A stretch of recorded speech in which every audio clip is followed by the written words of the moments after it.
Can you beat Fallout 4 while only using the 2076 World Series Baseball Bat, episode number 4? And starting off from last time when I just reclaimed the castle for the Minutemen, and also spent a good amount of time leveling myself up to level 16. So now with all my upgrades and everything, I should be very good to go with basically anything I'm up against. And my very first mission is to go back to the castle and talk to this new lady. And it turns out she was an ex-Minuteman from over 40 years ago. And we need her help to get inside of the castle walls that are currently locked off. And the first thing to do was clear the rubble from this room and make my way down into the basement. And when I got down into the basement, it seems that my eyes have absolutely failed me, because in the basement, after every corner I took, I didn't see any of the mines that were on the floor, like a moron. And of course there was also a turret down here, which very nearly killed me. And I forgot to bring my power armor down here, because well, I wasn't expecting this much of a defense to me entering the basement. But wait. There's more. There's just one giant piece of shit sentry bot just sitting here waiting to murder me. Because just entering the damn basement was already hard enough. I don't know why their basement is so damn protected. I don't know what they were doing back then in the Minutemen, but seems a little bit dodgy. And the whole time while fighting this thing, I was thinking, oh cool. This old lady will take some of the hits, then I can run in and smack it with a bat. But no, she's fucking useless. She went down in like 2 hits, and then I didn't see her ever again until this thing was nearly dead. So thanks, you old bag of crap. So it was time to whip out the drug collection and use as many as I could. That will actually help me in this fight, but it didn't help too much, and it took me quite a while to defeat this thing. And as it was just about dead, the old lady came back to help. And she stole my fucking kill, the wanker. And the worst part about all of this is that the game wouldn't let me kill her. It's bullshit. But then finally she opens this door that we needed to open. And look what we have here. It's her old Minuteman friend. Oh, he's dead, isn't he? So I desecrate his corpse and steal all of his clothes.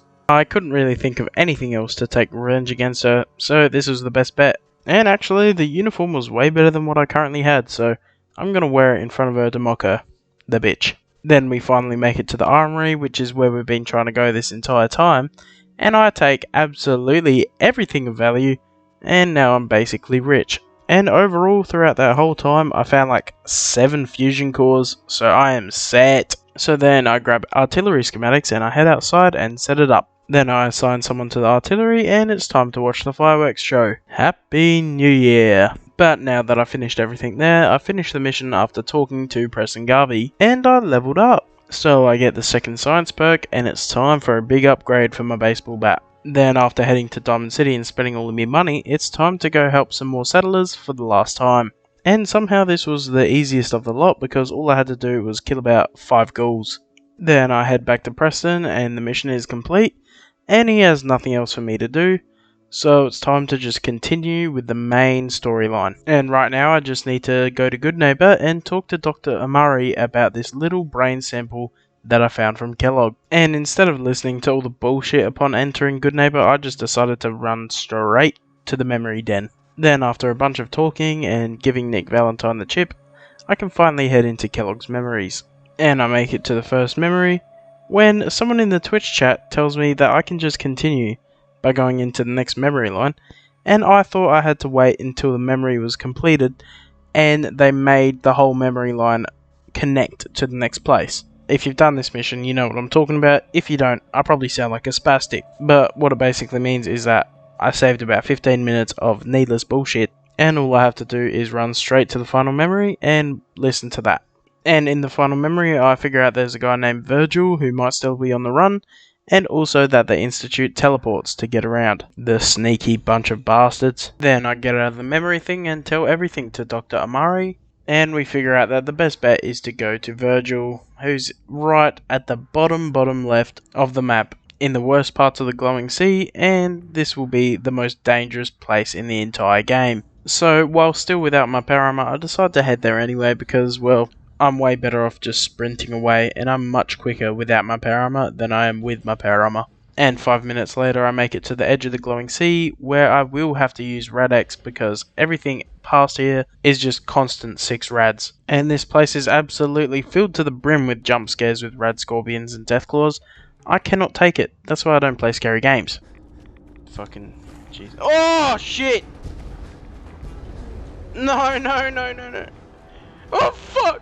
But I do eventually escape from the Deathclaw, and 5 minutes later I make it to the Rocky Cave where your boy Virgil is hiding. And while talking with your average looking American, Virgil explains that I will have to kill a Corsair to then get my way into the Institute. So I exit the cave and head straight back to Sanctuary to grab my power armor, and it's time to go find this Corsair. Then I follow the Corsair signal and it takes me right to Green Tech Genetics. And as I get inside, I find out that the Corsair has taken out about half of the gunners that are inside, but the rest are still inside waiting to kill me. Except that I have power armor and they don't, so I win. And if things weren't already hard enough for these gunners, I kill this one and I get to level 18, and then I upgrade my melee damage. Now they're all fucked. But it's not like they didn't put up a fight, because I'm missing most of my power armor parts. But the legendary gunners didn't even do too much to stop me, and before you knew it, I was at the end, looking at the Corsair in the eyes. And because it's funny and I'm not a moron, I can't be stuffed listening to these guys, so I just sprint at him and hit him in the head. Multiple times. But the little cheeky bastard pops a stim pack, and he makes it just that much harder to kill him. Also, he can punch, but not as hard as I can swing. So I put him down like he's a sick animal, and I get the hell out of there after taking his Corsair chip. And I just hope that every single person in the world who's done this mission with power armor does the exact same thing as me, by just doing the most satisfying jump in the game. Then I head back to Dr. Amari with his Corsair chip, and because she is somehow not smart enough, even though she can create a memory machine, she sends me to Tinker Tom in the railroad, which is just such a pain in the ass for no reason. But luckily for me this time, the Freedom Trail ring actually worked, and it didn't take me 4 times to actually finally get it. And as I get inside, I'm met by a very friendly welcoming party with some guy with a pistol and some chick with a minigun shoved down my fucking throat. Even though surely they would know I would whoop their bloody asses with this baseball bat. Then after talking with Desdemona, she lets me in so I can finally talk to Tinker Tom and give him the Corsair chip to decipher or do some hackery stuff like that. And while he's dealing with the chip, I'm just kind of standing there awkwardly, but Desdemona is kind of just staring at me the entire time. Extremely creepy. I'm very weirded out.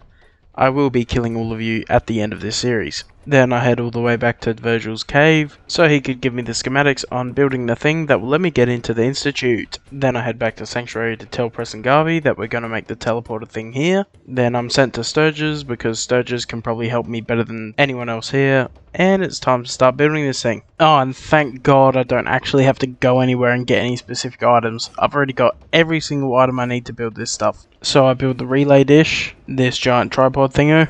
Then I also build the control console, and then a bunch of damn generators to power this damn thing. Then Sturgis turns it on, and it's time to head to the Institute.